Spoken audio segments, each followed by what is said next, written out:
Have you ever wondered why the vast majority of companies never become truly great, but instead languish in the purgatory of mere competence?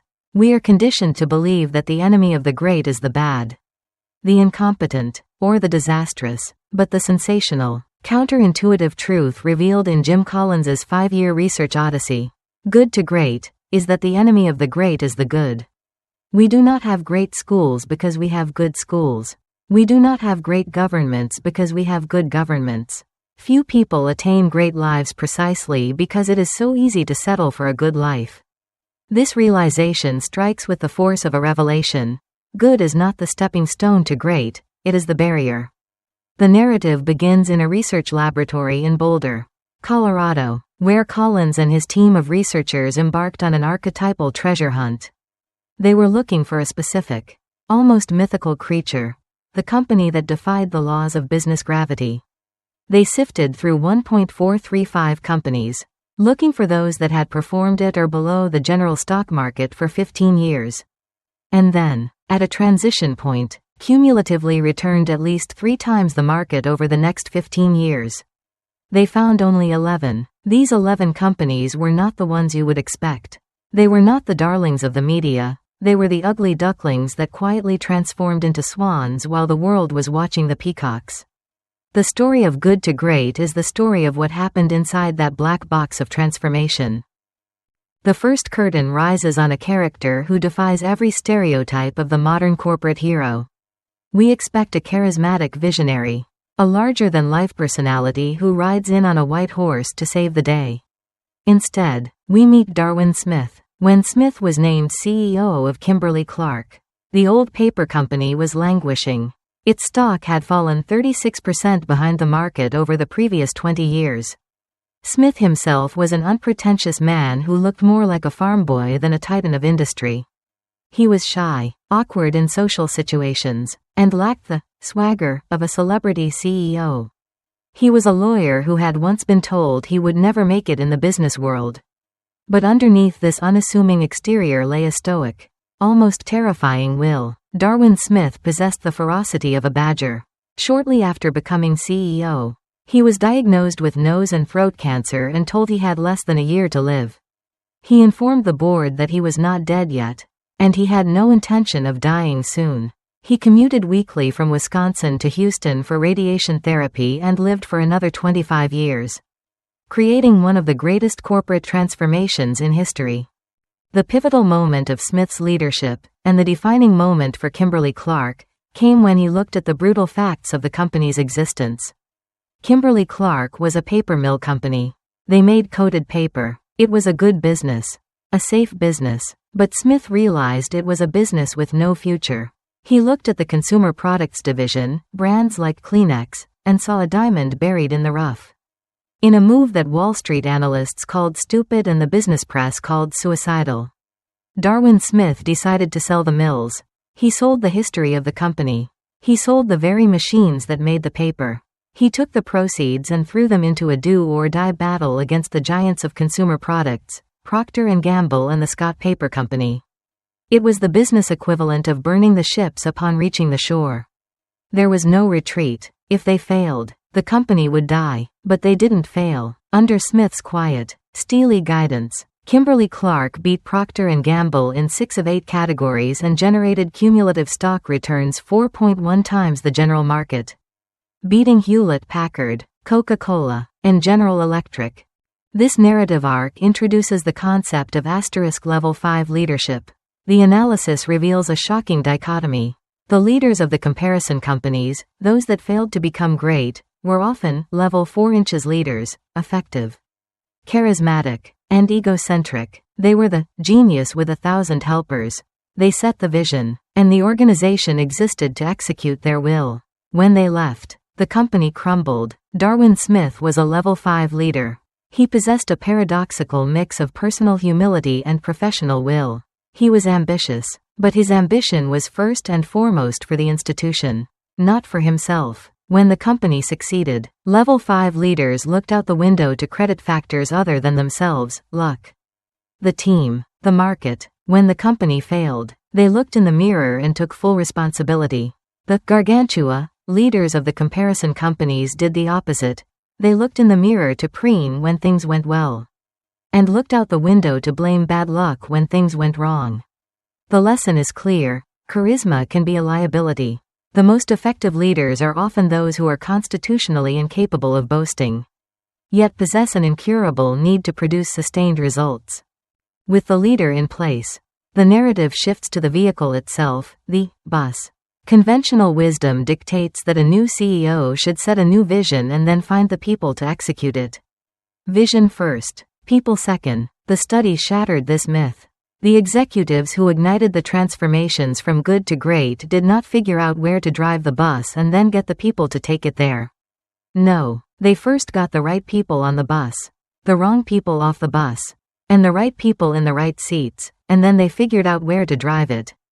This is the principle of ***, first who, then what, ***. The story takes us to the halls of Wells Fargo in the 1970s. The banking industry was facing a seismic shift, deregulation. No one knew what the future would look like.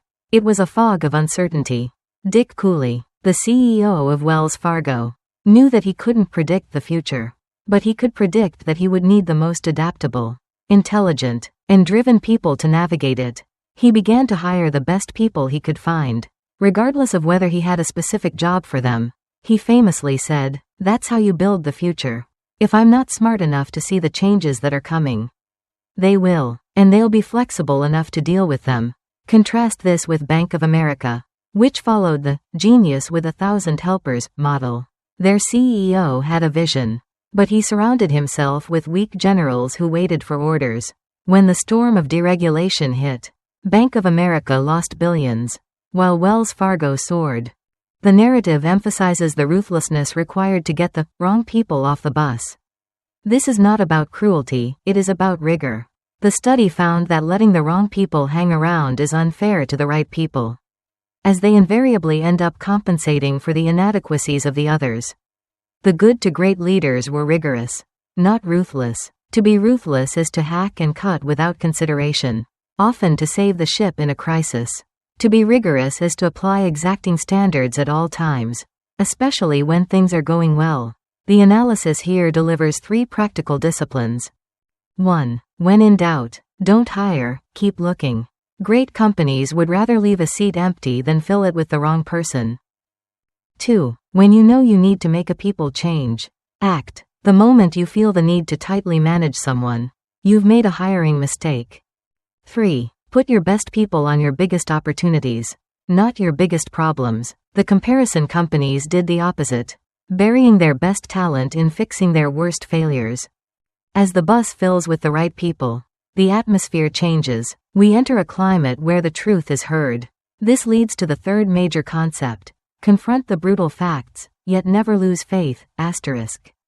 The narrative transports us to the fierce battleground of the grocery industry in the 1970s. On one side stood the Great Atlantic and Pacific Tea Company, known to the world as A&P. It was an icon, the Walmart of its day. On the other side stood Kroger, a solid but unspectacular chain. Both companies faced the same brutal fact: the world was changing. The old-fashioned grocery store was dying, being replaced by the modern superstore. A&P had the data.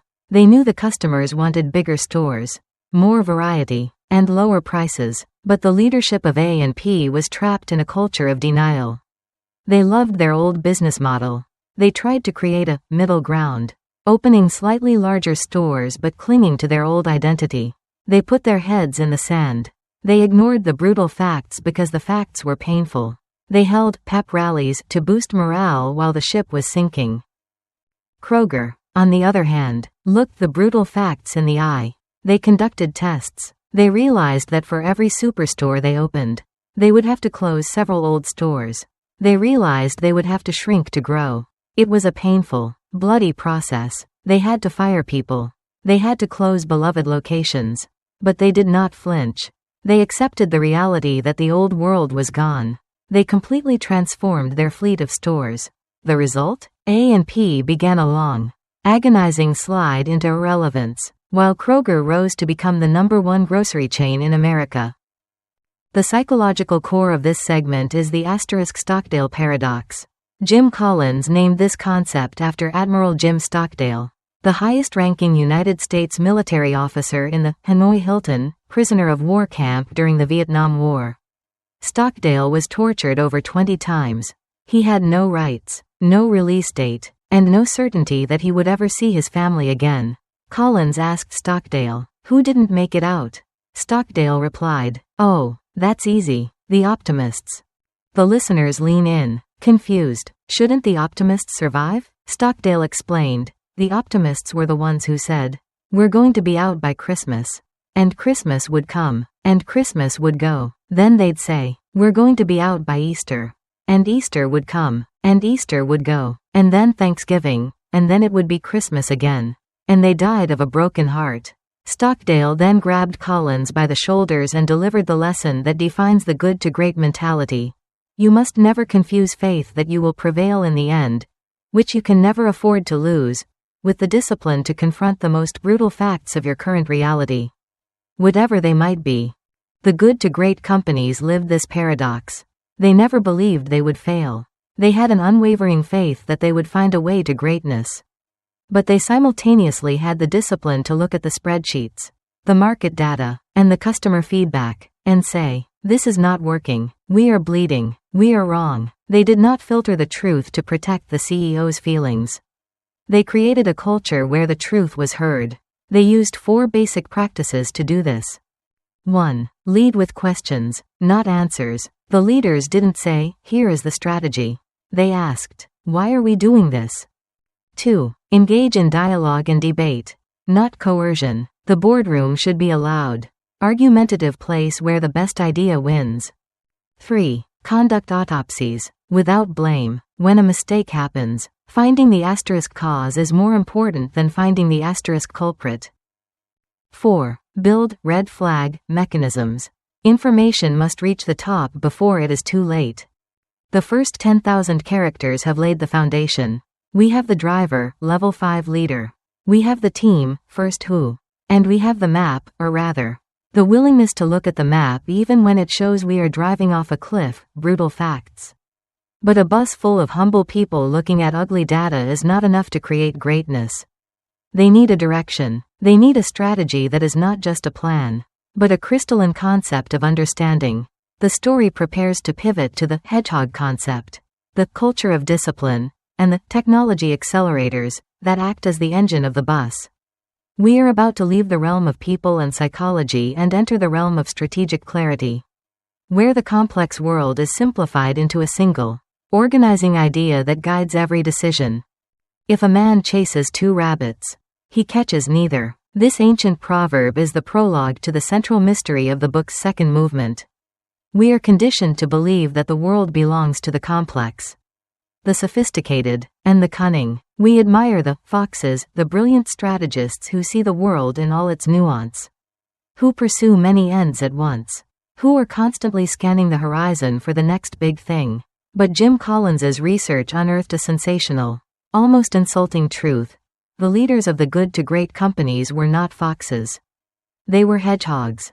The narrative introduces the parable of the fox and the hedgehog, based on the famous essay by Isaiah Berlin. The fox knows many things. He is smart, fast, and sleek. He devises complex strategies to attack the hedgehog. He circles, he lunges, he feints. The hedgehog, on the other hand, is a dowdy, slow creature who knows only one big thing. Every time the fox attacks, the hedgehog simply rolls into a ball of sharp spikes. The fox, despite his superior intelligence and speed, retreats with a bleeding nose. Every day the battle resumes, and every day the hedgehog wins. Why? Because the hedgehog simplifies a complex world into a single, organizing idea, a basic principle that unifies and guides everything. It reduces all challenges and dilemmas to simple, indeed almost simplistic, ideas. Anything that does not fit into the hedgehog concept is irrelevant. The story transports us to the boardrooms of the comparison companies. They were foxes. They were scattered, diffused, and inconsistent. They launched new initiatives every year. They bought companies in unrelated industries because diversification was the trend. They chased growth for the sake of growth. Then, we look at the good to great companies. They were hedgehogs. They were monotonous. They were boring. They did one thing, and they did it with a fanatical, almost terrifying consistency. But how did they find that one thing? They didn't stumble upon it. They discovered it through a rigorous process of introspection called the *3 circles. Imagine 3 intersecting circles. Circle 1. ***, what you can be the best in the world at. Note the distinction. Not what you want to be the best at, but what you can be the best at. It is an honest acknowledgement of your genetic encoding. If you are a concert pianist but have small hands, you will never be the best in the world, no matter how hard you practice. The good to great companies had the discipline to say, we are good at this, but we can never be the best, so we will stop doing it. Circle 2. ***, what drives your economic engine? This is the search for the single denominator, profit per X, that has the greatest impact on your economics. Circle 3.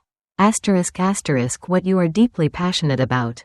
This is not about stimulating passion, it is about discovering what makes your people's blood boil. You cannot manufacture passion, you can only discover it. The hedgehog concept is the sweet spot where these 3 circles overlap. The narrative illustrates this with the story of Walgreens. In the 1970s, Walgreens was just another drugstore chain, competing with Decode, but then, Walgreens found its hedgehog. They looked at the 3 circles. 1. Could they be the best in the world at being a convenient drugstore? Yes. They realized that convenience was their superpower. They started clustering stores so tightly that people would never have to walk more than a few blocks to find one. They invented drive-through pharmacies. 2. What was their economic engine? They switched their metric from profit per store to profit per customer visit. This changed everything. If the goal is profit per visit, you want to increase the density of stores, convenience, to increase frequency.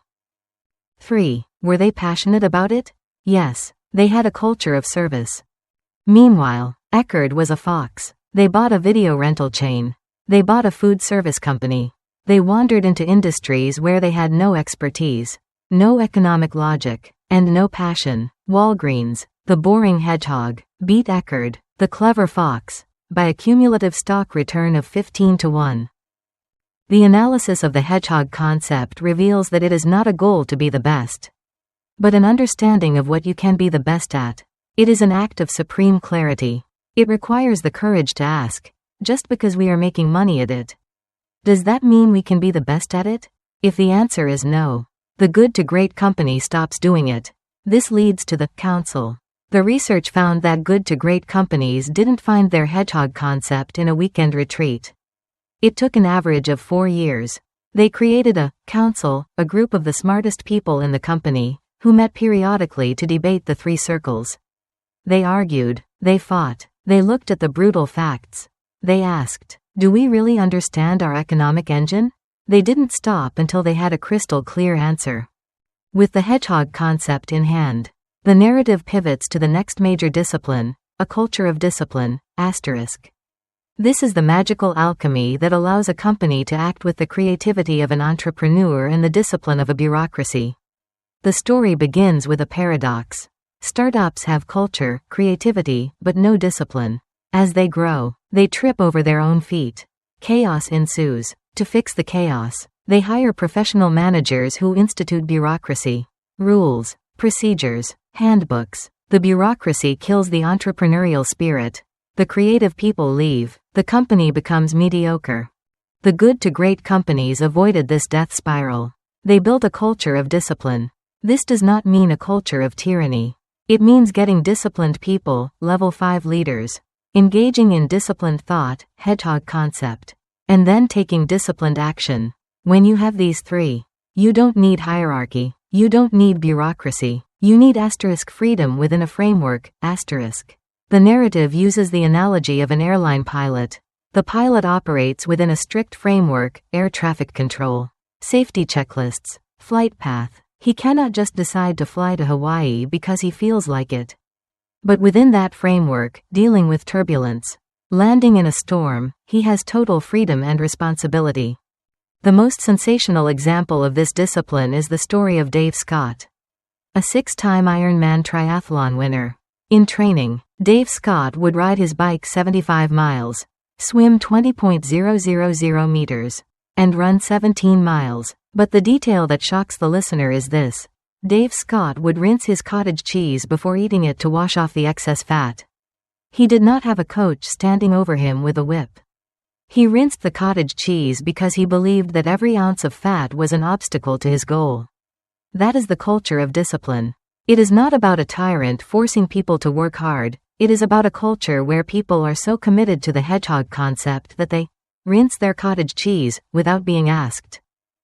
This discipline manifests most powerfully in the stop doing list. Most companies have to-do lists. They are busy adding new initiatives, new products, new meetings. Good to great companies have stop doing lists. They display a fanatical consistency. If an opportunity does not fit the hedgehog concept, they do not do it. Period. It doesn't matter how much money is on the table. It doesn't matter if everyone else is doing it. If it doesn't fit the 3 circles, it is a distraction. The narrative recounts how Darwin Smith at Kimberly-Clark stopped the company from doing almost everything that wasn't related to consumer paper products. He sold the mills. He stopped the side ventures. He focused the entire energy of the company on a single point. This is the discipline of the hedgehog. The narrative intensity builds as we approach the subject of technology accelerators. We live in an age obsessed with technology. We believe that technology is the cause of change. If we just buy the right software, the right AI, the right machinery, we will be great. Collins's research shatters this illusion. The study found that technology was never the primary cause of the transformation from good to great. Not once. The story takes us back to the dot-com bubble of the late 1990s. Drugstore.com launched with massive fanfare, promising to revolutionize the pharmacy business with the internet. They had the technology. They had the hype. Their stock soared to the stratosphere. Walgreens, the old, boring hedgehog, was criticized for being slow. Why aren't you on the internet? The analysts screamed. Walgreens didn't panic. They didn't jump on the bandwagon. They went back to their hedgehog concept, convenience. They asked, how does the internet serve convenience? They realized the internet wasn't a replacement for the store, it was an enhancement. They built a system where you could order online and pick up at the drive-thru. They integrated the web with their physical footprint. Drugstore.com eventually crashed and burned. They had technology, but they didn't have a business model. Walgreens used technology as an accelerator of momentum, not a creator of it. The analysis here is crucial. Great companies treat technology like a tool, not a savior. If you give a race car to a bad driver, he will just crash faster. If you give a race car to a great driver, he will set a record.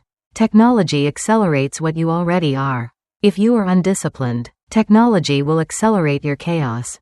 If you are disciplined, technology will accelerate your growth.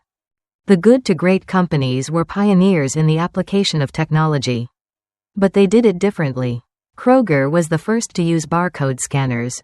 They didn't do it to be high-tech. They did it because it fit their hedgehog concept of increasing throughput and lowering costs.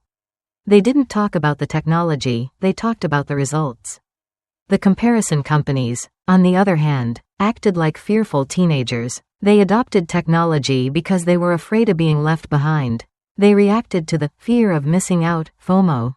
The good to great companies were driven by the inner compulsion to excellence, not the outer fear of obsolescence. As the second part concludes, the pieces of the puzzle are falling into place. We have the leader, level 5. We have the people, first who. We have the truth, brutal facts. We have the strategy, hedgehog. We have the execution, culture of discipline. We have the tools, technology accelerators. The bus is built. The engine is humming. The road is clear. But there is one final, mysterious element. Why does it take so long? Why does it look like an overnight success from the outside, but feel like a grind from the inside? The story prepares to reveal the unifying theory of the entire book, the flywheel. We are about to learn why there is no such thing as a miracle moment. and why the greatest danger to any organization is the doom loop of inconsistent effort. The narrative is set to culminate in the physics of sustained greatness. The most pernicious myth in the business world is the miracle moment. We are conditioned by Hollywood movies and sensational news headlines to believe that greatness is the result of a single dramatic event, a revolutionary product launch, a blockbuster acquisition, or a charismatic CEO giving a "I have a dream" speech that galvanizes the troops. But Jim Collins's research unearthed a reality that is far more boring, yet infinitely more powerful: the flywheel effect. The narrative invites us to imagine a massive, heavy metal disc mounted on an axle. It is 30 feet in diameter, 2 feet thick, and weighs 5.000 pounds. Your job is to get this flywheel rotating as fast as possible. You push with all your might. It barely moves. You push again. It inches forward. You keep pushing, sweating, grunting. After an hour of relentless effort, it completes 1 full rotation. You keep pushing. 2 rotations. 3, 4. Suddenly, something changes. The weight of the flywheel begins to work for you. It builds momentum. 10 rotations. 100. 1,000. Now, the flywheel is spinning at 1,000 miles per hour, generating massive force. If someone walked in at that moment and asked, which push caused the flywheel to go so fast? Was it the first push? The 10th? The 100th? The question would be nonsensical. It was the cumulative effect of all the pushes, applied consistently in the same direction. The good to great transformations followed this exact physics. There was no single defining action, no grand program, no one killer innovation, no solitary lucky break, no miracle moment. From the outside, the media saw a breakthrough. They saw the stock price suddenly shoot up. They wrote articles about the overnight success. But from the inside, the leaders of these companies were baffled. What breakthrough? They asked. We've been doing the same thing for 15 years. The narrative recounts the story of Circuit City in the 1980s.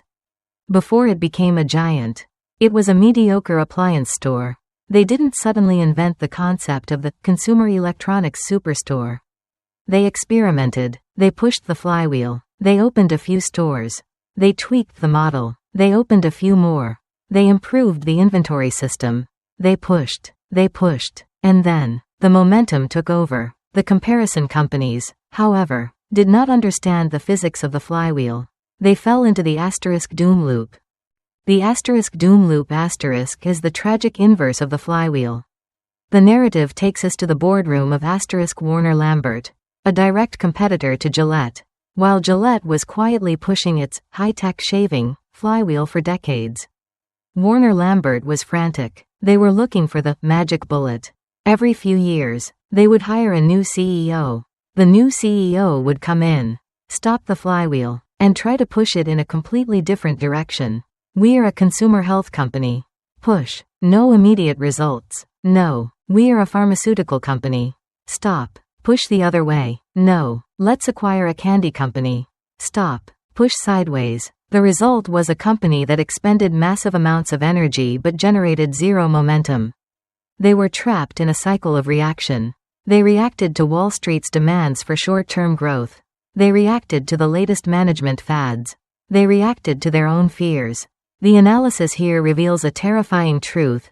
The doom loop is not caused by laziness. It is caused by inconsistency.